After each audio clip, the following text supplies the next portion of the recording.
We vaccinate, sterilise, mend road carnage, maggot wounds, mange. I've mortgaged a house in London to pay for the trust, and I've reached almost the end of the money I can afford to put in it. So we're pretty desperate at the moment. The people here, they don't give money to orphans, so dogs, as you can imagine, are way down the what's it. They are killing here. Yeah, so many dogs they killed already. They have this thing like if there is a dog, they have to throw the stone. If there is a snake, they have to use the stick. So it's in the mind. So its mind setup is like that.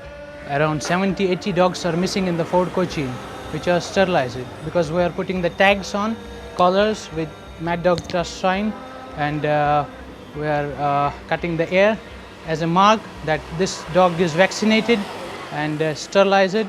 We educate with schools, we vaccinate against pyrovac distemper. The poor people, we do theirs for free. We vaccinate from rabies all the dogs, that makes the dogs safe. If someone phones us up and says there's a dog here which is sick, we go and pick it up. We have a clinic and a surgery here, which by Indian standards are hygienic and good.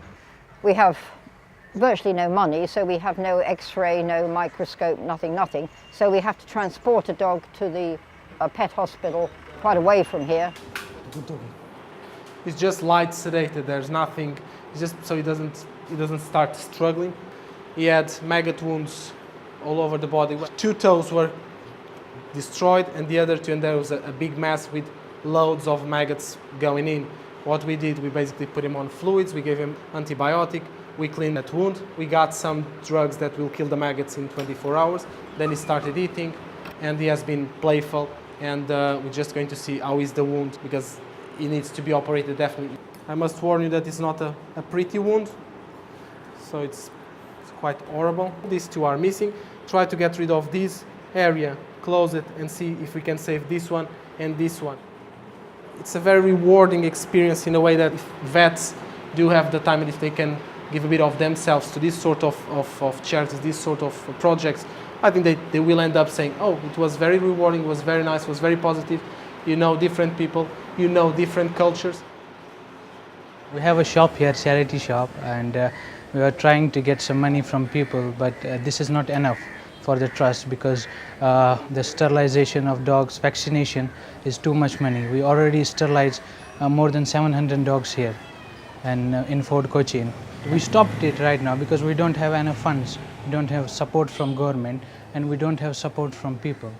So this is little bit, but this is not enough.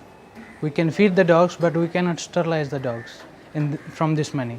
You could also help by adopting a dog. It's not that expensive to get a dog flown from here, particularly now they've changed the law. We have 2 dogs going to Germany next week, and there's 3 taking their injections, which means in 3 months' time they'll be able to go to Europe. And that is a real help to us because we know then that they're going to a genuinely good home.